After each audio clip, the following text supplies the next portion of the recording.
Hi മക്കളെ, hello, it's me doctor Bilal. മക്കളെ, നമ്മുടെ ഈ സീരീസിൻ്റെ ഈ ഒരു വീഡിയോയിൽ നമ്മൾ ഡിസ്കസ് ചെയ്യാൻ പോകുന്നത് നമ്മുടെ ഹ്യൂമൻ ഫിസിയോളജിയിലെ 2 to 3 ക്വസ്റ്റ്യൻസ് ഉറപ്പായിട്ടും കിട്ടാൻ സാധ്യതയുള്ള ഒരു ചാപ്റ്ററാണ്.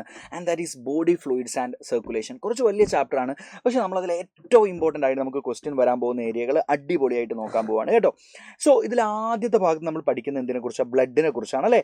ബ്ലഡിൻ്റെ പ്രത്യേകത എന്താ? It's a specialised connective tissue ആണ്. നമ്മൾ പഠിച്ചുള്ള കാര്യമാണ്. I'm sorry, blood is a specialised connective tissue ആണ്. അവിടെ എന്തൊക്കെയുള്ളത്? പ്ലാസ്മയാണ് ബ്ലഡിൻ്റെ മാട്രിക്സ് എന്ന് പറയുന്നത്.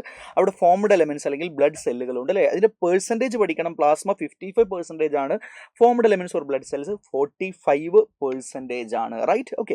ഇനി പ്ലാസ്മയുടെ കളർ പഠിച്ചോ. സ്ട്രോ കളേർഡ് ആണ്. ദെൻ വിസ്കസ് ആണ്. ആൽക്കലി ആണെന്നും പഠിക്കണം നിങ്ങൾ. ആൽക്കലൈൻ ആണെന്നും പഠിക്കണമെന്നില്ല. വിസ്കസ് ആണ്, കുറച്ച് വഴുവഴുപ്പുള്ളതാണ്. അതുപോലെ തന്നെ സ്ട്രോ വൈക്കോലിൻ്റെ നിറമാണ് പ്ലാസ്മക്കുള്ളത്. പ്ലാസ്മയുടെ 90 to 92% വാട്ടർ ആണ്. 6 to 8% പ്ലാസ്മ പ്രോട്ടീൻസ് ആണ്. ആരൊക്കെയാണ് plasma protein? Albumin, globulin, fibrinogen കേട്ടോ. നമുക്ക് 3 തരം പ്ലാസ്മ പ്രോട്ടീനുകളാണ് ഉള്ളത്: ആൽബുമിൻ, ഗ്ലോബുലിൻ ആൻഡ് ഫൈബ്രിനോജൻ. പിന്നെ നമ്മുടെ പ്ലാസ്മയിൽ എന്താ ഉള്ളത്? ക്ലോട്ടിംഗ് ഫാക്ടേഴ്സ് അല്ലെങ്കിൽ കൊയാഗുലേഷൻ ഫാക്ടേഴ്സ് പ്ലാസ്മയിലുണ്ട്. പ്ലാസ്മയിൽ നിന്ന് കൊയാഗുലേഷൻ ഫാക്ടേഴ്സിനെ റിമൂവ് ചെയ്താൽ കിട്ടുന്ന ഫ്ലൂയിഡിനെ നമ്മൾ വിളിക്കുന്ന പേരാണെന്ത്? സീറം. എന്താണ്? സീറം എന്നാണ് നമ്മൾ വിളിക്കുക. Plasma without clotting factors. ഇനി നമ്മുടെ ഫോംഡ് എലമെന്റ്സ് നോക്കിക്കഴിഞ്ഞാലോ, we have RBC, we have WBC and we have platelet അല്ലേ. RBC ഉണ്ട്, WBC ഉണ്ട്, പ്ലേറ്റ്ലെറ്റ് ഉണ്ട്. RBC മീൻസ് എറിത്രോസൈറ്റ്, റെഡ് കളറാണ്. WBC കളർ ഇല്ലാത്ത ആള് ല്യൂക്കോസൈറ്റ്. നമ്മൾ ല്യൂക്കോപ്ലാസ്റ്റ് എന്നൊക്കെ പഠിച്ചില്ലേ, അതുപോലെ ഇത് ല്യൂക്കോസൈറ്റ്. പിന്നെ പ്ലേറ്റ്ലെറ്റ് നമ്മളെ ത്രോംബസ് ഉണ്ടാവാൻ, what is thrombus? Blood clot, അതുണ്ടാവാൻ സഹായിക്കുന്ന സെല്ല്. So thrombocyte. ഇവരുടെ അളവ് നമ്മൾ നോക്കി, 1 millimeter ക്യൂബിൽ 5 to 5.5 മില്യൺ RBC ഉണ്ട്. പക്ഷേ WBC 6000 to 8000 ഉള്ളൂ. പ്ലേറ്റ്ലെറ്റ് 1.5 ലക്ഷം മുതൽ 3.5 ലക്ഷം വരെ. So is the most abundant cell. ഏറ്റവും അബണ്ടന്റ് ആരാ? RBC. ലീസ്റ്റ് അബണ്ടന്റ് ആരാണ്? WBC അല്ലേ. ഇനി RBCയുടെ ഏറ്റവും വലിയ പ്രത്യേകത എന്താ? No nucleus. ന്യൂക്ലിയസ് ഇല്ല. Formed in red bone marrow എന്ന് കാണാൻ പറ്റും NCERT-യിൽ. RBC മാത്രമല്ല, എല്ലാ ബ്ലഡ് സെല്ലുകളും ഉണ്ടാകുന്നത് എവിടെയാണെന്നറിയോ? Red bone marrow. എല്ലാവരും റെഡ് ബോൺ മാരോയിലാണ്. RBCക്കകത്ത് ഹീമോഗ്ലോബിൻ ഉണ്ട് അല്ലേ. ഹീമോഗ്ലോബിൻ്റെ അളവ് എത്രയാണെന്നറിയോ? 1 ഡെസിലിറ്റർ ബ്ലഡ്, 100 ml ബ്ലഡ് എടുത്താൽ അതിൽ 12 to 16 ഗ്രാം ഹീമോഗ്ലോബിൻ നമുക്ക് കാണാൻ പറ്റും. RBC ഡെസ്ട്രോയ് ചെയ്യപ്പെടുന്നത് എവിടെയാണ്? സ്പ്ലീനിലാണ്. അതുകൊണ്ട് നമ്മൾ സ്പ്ലീനിനെ ഗ്രേവ് യാർഡ് ഓഫ് RBC എന്നാണ് വിളിക്കാറ്. ശ്രദ്ധിച്ചോ, നമ്മുടെ ഫോംഡ് എലമെന്റ്സിന്റെ കൂട്ടത്തിൽ ന്യൂക്ലിയസ് ഇല്ലാത്ത ആളാരാന്ന് ചോദിച്ചാൽ ഞങ്ങൾ ഉത്തരം എന്താ? RBC മാത്രമല്ല കേട്ടോ. പ്ലേറ്റ്ലെറ്റിനും ന്യൂക്ലിയസ് ഇല്ല. കാരണം എന്താണെന്നറിയോ? പ്ലേറ്റ്ലെറ്റ് എന്ന് പറഞ്ഞാൽ നമ്മുടെ ബോൺ മാരോയിലുള്ള മെഗാ കാരിയോസൈറ്റ് എന്ന് പറയുന്ന വലിയ സെല്ലുകളുണ്ട് ബോൺ മാരോയിൽ. അതിൻ്റെ കഷ്ണങ്ങളാണ്, അതിൻ്റെ സെൽ ഫ്രാഗ്മെൻറ്റുകളാണ് ആര്? പ്ലേറ്റ്ലെറ്റുകൾ. അതുകൊണ്ട് തന്നെ പ്ലേറ്റ്ലെറ്റിനും എന്തില്ല? ന്യൂക്ലിയസ് ഇല്ല. ന്യൂക്ലിയസ് ഇല്ലാത്ത 2 ആളുകളാണ് RBCയും പ്ലേറ്റ്ലെറ്റും. ഇനി പ്ലേറ്റ്ലെറ്റിൻ്റെ ഫംഗ്ഷൻ എന്താ? That is it help in blood clotting. Blood ക്ലോട്ടിങ്ങിന് സഹായിക്കുക എന്നുള്ളതാണ് ആരുടെ ഫംഗ്ഷൻ? പ്ലേറ്റ്ലെറ്റിൻ്റെ ഫംഗ്ഷൻ. ഇനി നമ്മൾ അടുത്ത് നോക്കാൻ പോകുന്നത് WBC ആണ്. നോക്കൂ, നമ്മുടെ WBCകൾ 2 തരത്തിലാണ്: ഗ്രാനുലോസൈറ്റ് ആൻഡ് അഗ്രാനുലോസൈറ്റ്. ഗ്രാനുലോസൈറ്റിൻ്റെ പ്രത്യേകത, സൈറ്റോപ്ലാസത്തിൽ തരിതരി ഗ്രാന്യൂൾസ് കാണാൻ പറ്റും. അഗ്രാനുലോസൈറ്റിൻ്റെ സൈറ്റോപ്ലാസം നോക്ക്, തരിതരി ഇല്ല കേട്ടോ. അത് സൂം ചെയ്തപ്പോൾ തോന്നുകയാണ് ക്ലിയർ സൈറ്റോപ്ലാസ് ആയിരിക്കും അഗ്രാനുലോസൈറ്റ്. ഗ്രാനുലോസൈറ്റ് ആരൊക്കെ? Neutrophil, eosinophil, basophil. Neutrophil, eosinophil and basophil. അഗ്രാനുലോസൈറ്റോ? മോണോസൈറ്റും ലിംഫോസൈറ്റും അല്ലേ, അവരാണ് അഗ്രാനുലോസൈറ്റ്. ഇനി ഇവരുടെ പേഴ്സൻറ്റേജ് പഠിച്ചിരിക്കണം. അതിനൊരു കോഡ് ഞാൻ പറഞ്ഞുതരാം. Never let monkeys eat banana. എന്താ never let monkeys eat banana? ഏറ്റവും കൂടുതൽ ന്യൂട്രോഫിൽ 60 to 65. അടുത്ത let lymphocyte 20 to 25. Then monkeys monocyte 6 to 8%. അടുത്തത് ഈറ്റ് അല്ലെ, ഇയോസിനോഫിൽ 2 to 3%. ലാസ്റ്റ് ബേസോഫിലാണ് ബനാന 0.5 to 1%. അപ്പോൾ ഇത് പഠിച്ചു നോക്കി, ഒരു കോഡ് നിങ്ങളെ ഹെൽപ്പ് ചെയ്യും. ഇനി ഇവരുടെ ഫംഗ്ഷൻ ചോദിക്കും. ന്യൂട്രോഫിലിൻ്റെ പണി എന്താണെന്നറിയോ? ഫാഗോസൈറ്റോസിസ് ചെയ്യാന്നുള്ളതാണ് രോഗാണുക്കളെ. അതേ ഫംഗ്ഷനാണ് ആർക്കുള്ളത്? മോണോസൈറ്റിനുള്ളത്. അയാളും ഫാഗോസൈറ്റോസിസ് ആണ്. ലിംഫോസൈറ്റോ? It helps in immunity. നമ്മളെ ഇമ്മ്യൂൺ റിയാക്ഷൻസിൽ സഹായിക്കുക. നമ്മുടെ ഇമ്മ്യൂൺ സിസ്റ്റത്തിൻ്റെ ഭാഗമാണ് ലിംഫോസൈറ്റ്. നമ്മുടെ ബോഡിയിൽ എത്ര തരം ലിംഫോസൈറ്റ് ഉണ്ട്? 2 ടൈപ്പാന്ന് പറയല്ലേ, 3 ടൈപ്പ് ഉണ്ട്: B lymphocyte, T lymphocyte and natural killer cell. പക്ഷെ മേജർ ആയിട്ടുള്ള 2 ടൈപ്പ് ഏതാ വെച്ചാൽ B and T ലിംഫോസൈറ്റ് കേട്ടോ. ഇവരാണ് നമ്മുടെ അക്വയർഡ് ഇമ്മ്യൂണിറ്റിക്ക് സഹായിക്കുന്ന ആളുകൾ. B and T ലിംഫോസൈറ്റ് ആണ്. NK cell, natural killer cell, actually നമ്മൾ +2 പഠിച്ചില്ല, ഇന്നേറ്റ് ഇമ്മ്യൂണിറ്റി, അതിൻ്റെ ഭാഗമാണ് കേട്ടോ. That's it. അപ്പോൾ നമ്മൾ ലിംഫോസൈറ്റും പഠിച്ചു. ഇനി എന്താ ഇയോസിനോഫിലിൻ്റെ പണി എന്ന് പറയും? E for allergy. എന്താ E for അലർജി? അലർജിയിൽ ആൻറ്റിബോഡി അത് IgE, just like E for allergy. Eosinophil helps in it's involve in allergic reaction. It also resist infection. ഇപ്പോൾ നമ്മുടെ ബോഡിയിലേക്ക് വിരകളൊക്കെ കയറിയാൽ, ഇപ്പോൾ നമ്മൾ അസ്കാരിസ് ഒക്കെ പോലെയുള്ള വിരകൾ കയറിയാൽ അതിനൊക്കെ അറ്റാക്ക് ചെയ്യാൻ സഹായിക്കും eosinophil. It also resist infection. Basophil it is involve in inflammatory reaction. കാരണം ഇയാളുടെ ഉള്ളിൽ ഹിസ്റ്റാമിൻ, ഹെപ്പാരിൻ, സെറോട്ടോണിൻ തുടങ്ങിയ കാര്യങ്ങളൊക്കെ ഇതിൻ്റെ ഉള്ളിലുള്ള ഈ ഗ്രന്യൂളുകളിലുണ്ട്. ഇതിൻ്റെ ഉള്ളിലുള്ള ഈ ഗ്രന്യൂളുകളൊക്കെ വെസിക്കിൾസ് ആണ്. ആ വെസിക്കിൾസിൻ്റെ ഉള്ളിൽ ഹിസ്റ്റാമിൻ, ഹെപ്പാരിൻ, സെറോട്ടോണിൻ ഒക്കെ ഉണ്ട്. അതിനെ റിലീസ് ചെയ്യും, അതുവഴി ഇൻഫ്ലമേഷൻ ഉണ്ടാക്കുകയും ചെയ്യും. Now look at this question. Just pause the video and try to answer, you will get it. Okay, ഇതൊരു ക്വസ്റ്റ്യൻ ആണ്, ഇത് മറ്റൊരു ക്വസ്റ്റ്യൻ ആണ്. ഞാൻ ക്വസ്റ്റ്യൻ ഇതിനകത്ത് ആൻസർ ചെയ്യില്ല, because you have to pause the video and you have to answer. നിങ്ങളിത് കണ്ടു കഴിഞ്ഞാൽ നിങ്ങൾക്ക് അത് ആൻസർ കിട്ടണം. Okay, you will get it. ഇനി നമ്മൾ അടുത്തായിട്ട് നോക്കാൻ പോകുന്നത് ബ്ലഡ് ഗ്രൂപ്പിംഗ് ആണ്. നോക്കൂ, നമ്മുടെ RBCയുടെ പുറത്ത് ജന്മനാൽ തന്നെ നമ്മളിൽ പലർക്കും RBCയുടെ പുറത്ത് പ്രത്യേകമായുള്ള ചില മോളിക്യൂൾസിൻ്റെ പ്രസൻസ് ഉണ്ടാവും. അതിനാണ് നമ്മൾ ആൻറ്റിജൻ എന്ന് വിളിക്കുക. നമ്മൾ ഇമ്മ്യൂൺ സിസ്റ്റത്തിൽ അല്ലെങ്കിൽ നമ്മൾ ഹ്യൂമൻ ഹെൽത്തിൽ ആൻറ്റിജൻ എന്ന് പഠിച്ചിട്ടുണ്ട്, ഹ്യൂമൻ ഹെൽത്ത് ആൻഡ് ഡിസീസിൽ അല്ലേ. എന്താ ആൻറ്റിജൻ? പുറമേ നിന്ന് ശരീരത്തിലേക്ക് വരുന്ന രോഗാണുക്കളെയാണ് നമ്മൾ അവിടെയൊക്കെ ആൻറ്റിജൻ എന്ന് വിളിക്കുക. പക്ഷേ ഇവിടെ നമ്മൾ ബ്ലഡ് ഗ്രൂപ്പിംഗിൽ ആൻറ്റിജൻ എന്ന് പറഞ്ഞാൽ പുറമേ നിന്ന് വരുന്ന ആളല്ല, നമ്മുടെ ബോഡിയിൽ തന്നെ ജന്മനാലുള്ള ആളുകളെയാണ് നമ്മൾ എന്ത് വിളിക്കുന്നത്? ആൻറ്റിജൻ എന്ന് വിളിക്കുന്നത്. ഓക്കെ, അപ്പോൾ നമ്മളിൽ പലരുടെയും RBCയുടെ പുറത്ത് ജന്മനാൽ തന്നെ ഒരു പ്രത്യേകതരം മോളിക്യൂൾ ഉണ്ട്, അതിന് നമ്മൾ A ആൻറ്റിജൻ എന്ന് വിളിക്കാം. അതുണ്ടെങ്കിൽ നമ്മുടെ ബ്ലഡ് ഗ്രൂപ്പ് A ഗ്രൂപ്പാണ്. ഇനി ചിലരിൽ ജന്മനാൽ തന്നെ RBCയുടെ പുറത്ത് B ആൻറ്റിജൻ ഉണ്ടാവും. അങ്ങനെയാണെങ്കിൽ അയാളുടെ ഗ്രൂപ്പ് ബ്ലഡ് ഗ്രൂപ്പാണ്. B ആൻറ്റിജൻ അല്ലെങ്കിൽ B ഗ്രൂപ്പ്, A ആൻറ്റിജൻ അല്ലെങ്കിൽ A ഗ്രൂപ്പ്. ഇനി ചിലരുടെ RBCയുടെ പുറത്ത് ഈ 2 ആൻറ്റിജനും ജന്മനാൽ തന്നെ ഉണ്ടാവും. അപ്പോൾ രണ്ടും ഉണ്ട്, Aയും Bയും ഉണ്ടെങ്കിൽ അയാളുടെ ബ്ലഡ് ഗ്രൂപ്പ് AB ഗ്രൂപ്പ്. ഇനി 2 ആൻറ്റിജനും ഇല്ലെങ്കിലോ അയാളുടെ ബ്ലഡ് ഗ്രൂപ്പ് O ഗ്രൂപ്പ്. RBCയുടെ പുറത്ത് ഒരു ആൻറ്റിജനും ഇല്ലെങ്കിൽ ബ്ലഡ് ഗ്രൂപ്പ് O ഗ്രൂപ്പ്. ഇനി നമ്മുടെയൊക്കെ പ്ലാസ്മയിൽ ജന്മനാൽ തന്നെ ചില ആൻറ്റിബോഡീസിൻ്റെ പ്രസൻസും ഉണ്ട്. A ആൻറ്റിജൻ ഉള്ള ആൾ അയാളുടെ ബ്ലഡ് ഗ്രൂപ്പ് A ആയിരിക്കും, പക്ഷേ അയാളുടെ പ്ലാസ്മയിൽ ഉണ്ടാകുന്ന ആൻറ്റിബോഡി ആൻറ്റി-B ആൻറ്റിബോഡി ആയിരിക്കും ജന്മനാൽ തന്നെ. ഇനി B ഗ്രൂപ്പുള്ള ആൾ അയാളുടെ RBCയുടെ പുറത്ത് B ആൻറ്റിജൻ ആണ്, പക്ഷേ പ്ലാസ്മയിൽ ഉണ്ടാകുന്ന ആൻറ്റിബോഡി ഓപ്പോസിറ്റാണ്, ആൻറ്റി-A ആൻറ്റിബോഡി ഉണ്ടാവുക. ഇനി AB ഗ്രൂപ്പുള്ള ആൾക്ക് പ്ലാസ്മയിൽ ഒരു ആൻറ്റിബോഡി ഉണ്ടാവില്ല, O ഗ്രൂപ്പുള്ള ആൾക്ക് പ്ലാസ്മയിൽ 2 ആൻറ്റിബോഡി ഉണ്ടാവും. ഇനി അടുത്ത എന്താ? ഡോണേഴ്സ് ഗ്രൂപ്പ് അല്ലേ. Aക്ക് നമുക്കറിയാം Aയും Oയും കൊടുക്കും, Bക്ക് Bയും Oയും, ABക്ക് എല്ലാവരും കൊടുക്കും, Oക്ക് O മാത്രം. അപ്പോൾ എല്ലാവർക്കും കൊടുക്കാൻ പറ്റിയ ഗ്രൂപ്പ് ഏതാ? O ഗ്രൂപ്പാണ്. That's why it is called universal donor. എല്ലാവരിൽ നിന്നും വാങ്ങുന്ന ആളാരാണ്? AB ഗ്രൂപ്പാണ്. എല്ലാവരിൽ നിന്നും വാങ്ങാൻ പറ്റും. ഡോണേഴ്സ് ഗ്രൂപ്പ് എന്ന് പറഞ്ഞാൽ ഇവർക്ക് ആരൊക്കെ കൊടുക്കാം എന്നാണ് പറയുന്നത്. അപ്പോൾ AB എല്ലാവരിൽ നിന്നും വാങ്ങുന്നതുകൊണ്ട് ABയെ യൂണിവേഴ്സൽ റെസിപ്പിയൻ്റ് എന്ന് നമ്മൾ വിളിക്കും. ഇനി ഒരു ക്വസ്റ്റ്യൻ നോക്ക്, O group is considered as universal donor. എന്തുകൊണ്ടാണ് O ഗ്രൂപ്പിന് യൂണിവേഴ്സൽ ഡോണർ എന്ന് വിളിക്കുന്നത്? നമുക്ക് സാധാരണ നമ്മൾ ഈ ബ്ലഡ് ട്രാൻസ്ഫ്യൂഷൻ തോന്നിയ പോലെ ചെയ്യാൻ പറ്റാത്തതിൻ്റെ കാരണം, ഞാൻ A ഗ്രൂപ്പ് ആണെങ്കിൽ എനിക്കൊരിക്കലും B ഗ്രൂപ്പിൽ നിന്ന് ബ്ലഡ് എടുക്കാൻ പറ്റത്തില്ല. കാരണം ഞങ്ങളുടെ രണ്ടുപേരുടെയും ആൻറ്റിജൻ ആൻറ്റിബോഡികൾ തമ്മിൽ റിയാക്ഷൻ നടക്കും. അങ്ങനെ അത് വലിയ പ്രശ്നത്തിന് കാരണമാവും. ഓക്കെ, അപ്പോൾ ശരിക്കും അങ്ങനെ എന്താ ഉണ്ടാവുക അറിയോ? ഈ ആൻറ്റിജൻ ആൻറ്റിബോഡി റിയാക്ഷൻ സംഭവിച്ചു കഴിഞ്ഞാൽ അതിൻ്റെ ഫലമായിട്ട് നമ്മുടെ RBCകൾ നശിക്കാൻ തുടങ്ങും. എന്നോട് പലപ്പോഴും ഞാൻ കുട്ടികളോട് ചോദിക്കുമ്പോൾ എന്താണ് മിസ്മാച്ചിങ് ഉണ്ടായാൽ, ABO മിസ്മാച്ചിങ് അല്ലെങ്കിൽ ഇൻകോമ്പാറ്റിബിലിറ്റി, ഈ ബ്ലഡ് ഗ്രൂപ്പിലെ ഇൻകോമ്പാറ്റിബിലിറ്റി ഉണ്ടായാൽ എന്താ ഉണ്ടാവുക വെച്ചാൽ എന്നോട് ആൻസർ പറയാം, ബ്ലഡ് ക്ലോട്ട് ആവുന്നതാണ്. ബ്ലഡ് ക്ലോട്ട് ആവുമൊന്നുമില്ല, ബ്ലഡ് ക്ലോട്ട് എന്നല്ല ആൻസർ പറയേണ്ടത്. ആൻറ്റിജൻ ആൻറ്റിബോഡി റിയാക്ഷൻ, മിസ്മാച്ചിങ് ഉണ്ടായ ആൻറ്റിജനുകളും ആൻറ്റിബോഡികളും പരസ്പരം റിയാക്ഷൻ നടക്കുകയും അതിൻ്റെ ഫലമായിട്ട് clumping and destruction of RBC clump, RBCകൾ കട്ടപിടിക്കും. ബ്ലഡ് ക്ലോട്ട് ആവുക എന്നുള്ളത് വേറെയാണ്. അവിടെ ഫൈബ്രിനോജനൊക്കെ ഫൈബ്രിനായി മാറി അങ്ങനെ ഇങ്ങനെയൊക്കെ ഉണ്ടാവണം. ഇതല്ല, RBCകൾ കട്ടപിടിക്കുകയും എന്നിട്ട് അവർ നശിക്കുകയും ചെയ്യും. ക്ലംബിങ് ആൻഡ് ഡിസ്ട്രക്ഷൻ ഓഫ് RBC ഉണ്ടാകും. ഓക്കെ, ഏതായാലും മിസ്മാച്ചിൽ അതാ സംഭവിക്കുക. ഇനി ചോദ്യം നോക്ക്, O ഗ്രൂപ്പ് യൂണിവേഴ്സൽ ഡോണർ ആവാൻ എല്ലാവർക്കും കൊടുക്കാനുള്ള കാരണം എന്താണെന്ന് അറിയോ? ഇതിൻ്റെ ആൻസർ സാറ് പറഞ്ഞുതരാം. O ഗ്രൂപ്പിൻ്റെ RBCയുടെ പുറത്ത് ഒരു ആൻറ്റിജനും ഇല്ലല്ലോ, അതുകൊണ്ട് ഓനെ നിങ്ങൾക്ക് ആർക്കും കൊടുക്കാം. അപ്പോൾ ഇതിൻ്റെ റീസൺ എന്താ എഴുതിയുള്ളത് നോക്ക്, antigen A and antigen B are absent on the membrane of O group. അത് തന്നെയാണ് കാരണം.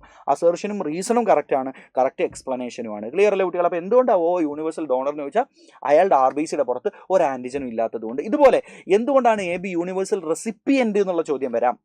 കാരണം ABക്ക് 2 ആൻറ്റിബോഡി ഇല്ല, അതുകൊണ്ട് AB യൂണിവേഴ്സൽ റെസിപ്പിയൻ്റ്. ഇതിന് നേരെ ഓപ്പോസിറ്റ്, AB എന്തുകൊണ്ട് വെച്ചാൽ 2 ആൻറ്റിബോഡി ഇല്ല, മറ്റാൾക്കോ 2 ആൻറ്റിജനും ഇല്ലാത്തതുകൊണ്ട് യൂണിവേഴ്സൽ ഡോണർ. ക്ലിയർ അല്ലേ? ഇനി അടുത്താണ് മക്കളെ RH ഗ്രൂപ്പിംഗ്. നോക്ക്, ചില ആളുടെ RBCയുടെ പുറത്ത് ഈ A ആൻറ്റിജൻ B ആൻറ്റിജൻ എന്നൊക്കെ നമ്മൾ പറഞ്ഞല്ലോ, അതിന് പുറമേ ആയിട്ട് RH ആൻറ്റിജൻ എന്ന് പറഞ്ഞാൽ അല്ലെങ്കിൽ RH ഫാക്ടർ എന്ന് പറഞ്ഞൊരു സാധനം ഈ ലോകത്തെ 80% ആളുകളുടെയും RBCൻ്റെ പുറത്തുണ്ട്. അതുണ്ട് എന്നുണ്ടെങ്കിൽ നിങ്ങൾ RH പോസിറ്റീവാണ്. ഉദാഹരണത്തിന് നിങ്ങളുടെ RBCയുടെ പുറത്ത് Aയും ഇല്ല Bയും ഇല്ല, then your O group. Then നിങ്ങൾക്ക് RH ഉണ്ടെന്ന് വിചാരിക്കുക, അപ്പോൾ നിങ്ങൾ O പോസിറ്റീവ്.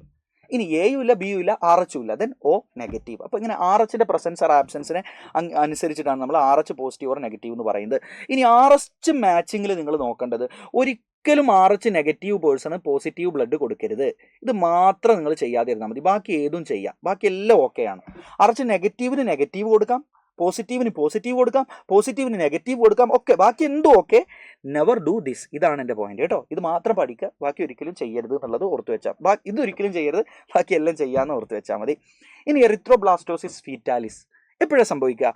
അമ്മ RH നെഗറ്റീവ്, കുഞ്ഞ് RH പോസിറ്റീവ്. ഈ ഒരു കേസിൽ ഈ കുഞ്ഞിനെ, ആദ്യത്തെ കുഞ്ഞാണിത്, ഈ കുഞ്ഞിനെ ഡെലിവറി ചെയ്യുന്ന സമയത്ത് അമ്മയുടെ ബോഡിയിലേക്ക് കുറച്ച് RH പോസിറ്റീവ് ബ്ലഡ് എത്തും. അമ്മ RH നെഗറ്റീവ് ആയതുകൊണ്ട് തന്നെ അമ്മയുടെ ബോഡിയിൽ RH ആൻറ്റിജൻ എന്ന് പറഞ്ഞ ഒരാളില്ലേ ഇല്ല. പക്ഷെ അമ്മയിലേക്ക് പുറമെ നിന്നൊരു പുതിയ ആൻറ്റിജൻ കയറി വന്നിരിക്കുകയാണ്. നമുക്കറിയാം നമ്മുടെ ബോഡിയിലേക്ക് പുറമേ നിന്ന് ആരെങ്കിലും വന്നാൽ ടി സെൽ ആക്ടിവേറ്റഡ് ആവൂലേ? അത് കണക്കിന് തന്നെ ഈ അമ്മയുടെ ബോഡിയിലേക്കും പുതിയൊരു RH ആൻറ്റിജൻ വന്നപ്പോൾ അമ്മയുടെ ടി സെല്ല് ആക്ടിവേറ്റഡ് ആകുന്നു. ആ ടി സെൽ ആക്ടിവേറ്റഡ് ആയാൽ ഇനി T cell start antibody production against RH antigen. ഇനി അമ്മയുടെ ജീവിതകാലം മുഴുവൻ ഈ ടി സെല്ല് ആ ഒരു മെമ്മറി കീപ്പ് ചെയ്തുകൊണ്ട് നമ്മൾ എന്തിനാ വാക്സിനൊക്കെ എടുക്കുന്നത് നമുക്കറിയാമല്ലോ. ഒരു ആൻറ്റിജൻ ബോഡിയിലേക്ക് വന്ന കാലാകാല ആൻറ്റിജനെതിരെ നമ്മുടെ ബോഡി ആൻറ്റിബോഡി ഉണ്ടാക്കിക്കൊണ്ടിരിക്കും. അതുപോലെ തന്നെ അമ്മയുടെ ബോഡിയിൽ ഇനി കാലാകാലം RH ആൻറ്റിജനെതിരെ ആൻറ്റിബോഡി ഉണ്ടായിക്കൊണ്ടിരിക്കും. ഇനി എന്താ കഥ? ഈ RH ആൻറ്റിജനെതിരെയുള്ള ആൻറ്റിബോഡി ഉണ്ടല്ലോ, അതിന് നമുക്ക് RH ആൻറ്റിബോഡിന്നോ അല്ലെങ്കിൽ RH ആൻറ്റിബോഡിന്നോ എങ്ങനെ വിളിച്ചാലും കുഴപ്പമില്ല, ഒരേ സാധനം കേട്ടാ. ആ സാധനം അമ്മയിൽ കാലാകാലം ഉണ്ടാവും. അങ്ങനെ ഉണ്ടായുള്ള കുഴപ്പം എന്താ? അമ്മ അടുത്ത തവണ പ്രഗ്നൻ്റ് ആവുകയാണ്. ആ പ്രഗ്നൻസിയിലുള്ള കുട്ടി RH പോസിറ്റീവ് കുട്ടിയാണെങ്കിൽ അമ്മയുടെ പ്ലാസൻ്റയിലൂടെ ഈ ആൻറ്റിബോഡി കുഞ്ഞിലേക്ക് കയറിപ്പോവും. It's a protein antibody, right? എല്ലാ ആൻറ്റിബോഡികളും പ്ലാസൻ്റയിലൂടെ കയറിപ്പോവില്ല. IgG ടൈപ്പ് ഓഫ് ആൻറ്റിബോഡി പ്ലാസൻ്റയിലൂടെ കയറിപ്പോകുന്ന ടൈപ്പ് ഓഫ് ആൻറ്റിബോഡിയാണ്. ഒരു ഗ്രൂപ്പാണ് IgG എന്ന് പറഞ്ഞാൽ. ആ ഗ്രൂപ്പിൽ പെടുന്ന ആളാണ് RH ആൻറ്റിബോഡി ഒരു RH ആൻറ്റിബോഡി. എങ്ങനെ വിളിച്ചാലും രണ്ടും സെയിം ആണ്. It belong to IgG group. അപ്പോൾ അമ്മയിൽ ഇനി കാലാകാലം RH ആൻറ്റിബോഡി ഒരു RH ആൻറ്റിബോഡി ഉണ്ടാവാൻ പോവാണ്. ഇത് IgG ഗ്രൂപ്പ് ആയതുകൊണ്ട് it cross placenta and enter the foetus. അടുത്തുണ്ടാവുന്ന കുട്ടിയിലേക്ക്, അതിൻ്റെ അടുത്ത കുട്ടിയിലേക്കൊക്കെ കയറിപ്പോവും. ആ കുട്ടികൾക്കെല്ലാം അവരുടെ RBCയെ നശിപ്പിക്കും ഈ ആൻറ്റിബോഡി. അങ്ങനെ RBC നശിച്ചാൽ എന്താ ഉണ്ടാവുക? കുഞ്ഞിന് അനീമിയ, RBC കുറയുന്ന അവസ്ഥ, അനീമിയ ഉണ്ടാവും. അതിൻ്റെ കൂടെ തന്നെ അതിൻ്റെ ഫലമായിട്ട് ജോണ്ടിസ് എന്ന് പറഞ്ഞൊരു കാര്യം കൂടി ഉണ്ടാവും. നമ്മുടെ ബോഡിയിൽ RBC ഭയങ്കരമായിട്ട് നശിച്ചാൽ നമുക്ക് മഞ്ഞപ്പിത്തം വരും. അതിൻ്റെ ഫലമായിട്ട് മഞ്ഞപ്പിത്തം പല കാരണം കൊണ്ടുണ്ടാവാം കേട്ടോ. അതിൽ പെട്ടൊരു കാര്യമാണ് RBC വല്ലാതെ നശിക്കുക. എനിവേ, കുട്ടിക്ക് ജോണ്ടിസും അനീമിയ ഉണ്ടാവും. That condition is called erythroblastosis fetalis. Now how to prevent it? എങ്ങനെ പ്രിവെൻറ്റ് ചെയ്യാം അല്ലേ? ഇതൊക്കെ തുടങ്ങിയത് എന്തുകൊണ്ടാണ്? ആദ്യത്തെ പ്രസവത്തിൻ്റെ സമയത്ത് കുഞ്ഞിൻ്റെ കുറച്ച് RH ആൻറ്റിജൻ അല്ലെങ്കിൽ കുഞ്ഞിൻ്റെ കുറച്ച് ബ്ലഡ് അമ്മയിലേക്ക് കയറിപ്പോയി. അപ്പോൾ അമ്മയുടെ ടി സെൽ ആക്ടിവേറ്റഡ് ആയി അല്ലേ? അമ്മയുടെ ഈ ടി സെല്ലിൻ്റെ ആക്ടിവേഷൻ അങ്ങോട്ട് ഒഴിവാക്കിയാൽ പോരെ? അമ്മയുടെ ഈ ടി സെൽ ആക്ടിവേഷൻ ഒഴിവാക്കാൻ നമ്മൾ ചെയ്യുന്നത് മുള്ളിനെ മുള്ളുകൊണ്ട് എടുക്കുക എന്ന് പറയില്ല, അതേ പരിപാടിയാണ്. മെക്കാനിസം ഒന്നും സാർ ഇപ്പോൾ പറയുന്നില്ല, മുള്ളിനെ മുള്ളുകൊണ്ട് എടുക്കുക. എന്താ? ഈ ടി സെൽ ആക്ടിവേഷൻ പ്രിവെൻറ്റ് ചെയ്യാൻ വേണ്ടിയിട്ട് അമ്മ ഈ കുഞ്ഞിനെ പ്രസവിച്ച ഉടനെ അമ്മയുടെ ബോഡിയിലേക്ക് നമ്മൾ പുറമെ നിന്ന് ഈ ആൻറ്റിബോഡി അങ്ങോട്ട് ഇഞ്ചെക്ട് ചെയ്ത് കൊടുക്കും. ഏത് ആൻറ്റിബോഡി? RH antibody. നിങ്ങൾ കേൾക്കുമ്പോൾ ഒരു കോമഡി തോന്നുന്നത് മുള്ളിനെ മുള്ളുകൊണ്ട് എടുക്കുക. ഇവിടെ പ്രശ്നക്കാരനാവാൻ പോകുന്ന ആൻറ്റിബോഡിയാണ് RH ആൻറ്റിബോഡി. പക്ഷെ എപ്പോഴാണ് പ്രശ്നം ഉണ്ടാവുക? അമ്മ അതിനെ ഉണ്ടാക്കി തുടങ്ങുമ്പോഴേ പ്രശ്നമുള്ളൂ. അമ്മ അതിനെ ഉണ്ടാക്കി തുടങ്ങാതിരിക്കാൻ വേണ്ടിയിട്ട് നമ്മൾ പുറമേ നിന്ന് കുറച്ച് RH ആൻറ്റിബോഡി അമ്മയിലേക്ക് ഇഞ്ചെക്ട് ചെയ്ത് കൊടുക്കും. അപ്പോൾ അമ്മയുടെ ടി സെൽ ആക്ടിവേറ്റഡ് ആവില്ല. അങ്ങനെ അതിൻ്റെ മെക്കാനിസം പിന്നീട് ഞാൻ പഠിപ്പിച്ചിട്ടുണ്ട്. വളരെ വിശദമായിട്ടുള്ള ക്ലാസ്സൊക്കെ നമ്മൾ എടുക്കുകയാണെങ്കിൽ അമ്മയുടെ ടി സെൽ ആക്ടിവേറ്റഡ് ആവില്ല. അപ്പോൾ അമ്മയിൽ ഈ പ്രശ്നം ഉണ്ടാവില്ല. അടുത്ത കുഞ്ഞുങ്ങൾക്കൊന്നും പ്രശ്നം ഉണ്ടാവില്ല. That's it. അടുത്താണ് കുട്ടികളെ ബ്ലഡ് ക്ലോട്ടിങ്. എപ്പോഴാണ് ബ്ലഡ് ക്ലോട്ട് ആവേണ്ടത്? നമ്മുടെ വെസലിന് ഡാമേജ് സംഭവിക്കുകയും അതിലൂടെ ബ്ലഡ് പുറത്തോട്ട് ഒഴുകുകയും ചെയ്യുന്ന സമയത്തല്ലേ. നമ്മുടെ വെസലിന് ഡാമേജ് സംഭവിച്ചാൽ ആ ഡാമേജ് സംഭവിച്ച സ്ഥലത്തുള്ള ഈ സെല്ലുകൾ ഉണ്ടല്ലോ, ഈ ടിഷ്യൂ, ഈ ബ്ലഡ് വെസലിൻ്റെ ആ ടിഷ്യൂ ഫാക്ടറിനെ റിലീസ് ചെയ്യും. ഇനി ഈ ബ്ലഡിൻ്റെ ഇവിടെയൊക്കെയുള്ള പ്ലേറ്റ്ലെറ്റ് ഫാക്ടറിനെയും റിലീസ് ചെയ്യും. ഈ ഫാക്ടേഴ്സ് രണ്ടും ഈ രണ്ടാലൊരു ഫാക്ടർ റിലീസായാൽ മതി. ഇത് റിലീസായി കഴിഞ്ഞാൽ ബ്ലഡിലെ ക്ലോട്ടിംഗ് ഫാക്ടേഴ്സ് ആയിട്ടുള്ള പ്രോട്ടീനുകൾ ഓരോരുത്തരായിട്ട് ആക്റ്റീവ് ആവാൻ തുടങ്ങും. അതിനെ നമ്മൾ വിളിക്കുന്ന പേരാണ് കാസ്കേഡ് പ്രോസസ്സ്. എന്താണ് കാസ്കേഡ് പ്രോസസ്സ്? അപ്പോൾ ഒന്നുകിൽ പ്ലേറ്റ്ലെറ്റ് ഫാക്ടേഴ്സിനെ റിലീസ് ചെയ്യുക അല്ലെങ്കിൽ ടിഷ്യൂ ഫാക്ടറിനെ റിലീസ് ചെയ്യുക. രണ്ടാലൊന്ന് റിലീസ് ചെയ്താൽ ഈ cascade process, clotting factors active ആവുന്ന പ്രോസസ്സ് തുടങ്ങുകയും അതിൻ്റെ ഫലമായിട്ട് ത്രോംബോകൈനേസ് ഉണ്ടാവുകയും ചെയ്യും. ത്രോംബോകൈനേസ് നമ്മുടെ ബ്ലഡിലുള്ള പ്രോത്രോംബിൻ എന്താക്കി മാറ്റും? ത്രോംബിനാക്കി മാറ്റും. ത്രോംബിന് നമ്മുടെ ബ്ലഡിലുള്ള ഇനാക്റ്റീവായി കിടന്നിരുന്ന ഫൈബ്രിൻ എന്ന് പറയുന്ന രൂപത്തിലേക്ക് മാറ്റും. ഈ ഫൈബ്രിൻ ഉണ്ടായാലും ഫൈബ്രിൻ ഇവിടെ ഒരു മെഷ് ലൈക്ക് സ്ട്രക്ചർ ഫോം ചെയ്യും. ആ മെഷിനകത്ത് ആ വലക്കകത്ത് നമ്മുടെ ബാക്കി ബ്ലഡ് സെല്ലുകളെല്ലാം കുടുങ്ങിയിട്ടാണ് ക്ലോട്ട് ഓർ കൊയാഗുലം ഫോം ചെയ്യുന്നത്. അപ്പോൾ നമ്മളോട് ചോദിക്കും ബ്ലഡ് ക്ലോട്ടിങ്ങിന് സഹായിക്കുന്ന അയോൺ ഏതാ ചോദിച്ചാൽ ഇറ്റ് ഈസ് കാൽഷ്യം അയോൺ. ഏതാണ്? Calcium ion. ഇനി പ്രോത്രോംബിൻ ഉണ്ടാവണമെങ്കിൽ നമുക്ക് വൈറ്റമിൻ കെ വേണം. അപ്പോൾ which vitamin is essential for blood clotting എന്ന് വെച്ചാൽ വൈറ്റമിൻ കെ. ക്ലിയർ അല്ലേ കുട്ടികൾ? അതുകൊണ്ട് നമ്മൾ ജനിച്ച ഉടനെയുള്ള കുട്ടികൾക്കൊക്കെ നമ്മുടെ ഹോസ്പിറ്റലിൽ ഇത് കൊടുക്കാറുണ്ട്, വൈറ്റമിൻ കെ ഇഞ്ചക്ഷൻ കൊടുക്കും. എന്തിനാ? അവർക്ക് ക്ലോട്ടിംഗ് ഒക്കെ സംഭവിക്കാൻ വേണ്ടി, അവർക്ക് ബ്ലഡ് നഷ്ടപ്പെടാതിരിക്കാൻ മുറിവിലൂടെ. ക്ലിയർ ആണല്ലോ? That's it. അടുത്ത് നമ്മൾ നോക്കാൻ പോകുന്നത് ലിംഫിനെ കുറിച്ചാണ്. എന്താ ലിംഫ് എന്ന് പറഞ്ഞാൽ? നമ്മുടെ ബ്ലഡ് കാപ്പിലറിയിലൂടെ എങ്ങനെ പോകുന്ന സമയത്തെ ബ്ലഡിൽ നിന്ന് ചില കാര്യങ്ങൾ എങ്ങോട്ടേക്ക് വരും? ടിഷ്യൂ സ്പേസിലേക്ക് വരും. ആരൊക്കെയാണ് വരിക? ഓൾ കോൺസ്റ്റിറ്റ്യൂൻസ് ഓഫ് ബ്ലഡിലുള്ള എല്ലാം വരും എക്സെപ്റ്റ് ലാർജ് പ്രോട്ടീൻ. ബ്ലഡിൻ്റെ പ്ലാസ്മയിലുള്ള വലിയ പ്രോട്ടീനുകൾ വരില്ല, ചെറിയ പ്രോട്ടീനൊക്കെ വരും. പിന്നെ മോസ്റ്റ് ഓഫ് ദ ഫോംഡ് എലമെൻസും വരില്ല. RBC വരില്ല, പ്ലേറ്റ്ലെറ്റ് വരില്ല, ഇവരൊന്നും വരില്ല. പക്ഷെ കുറച്ച് WBCകൾ വരും. അതുപോലെ തന്നെ ചെറിയ പ്രോട്ടീനുകൾ വരും. പിന്നെ ബാക്കി അയോണുകളും സൊല്യൂട്ട്സും വാട്ടറും ഒക്കെ വരും.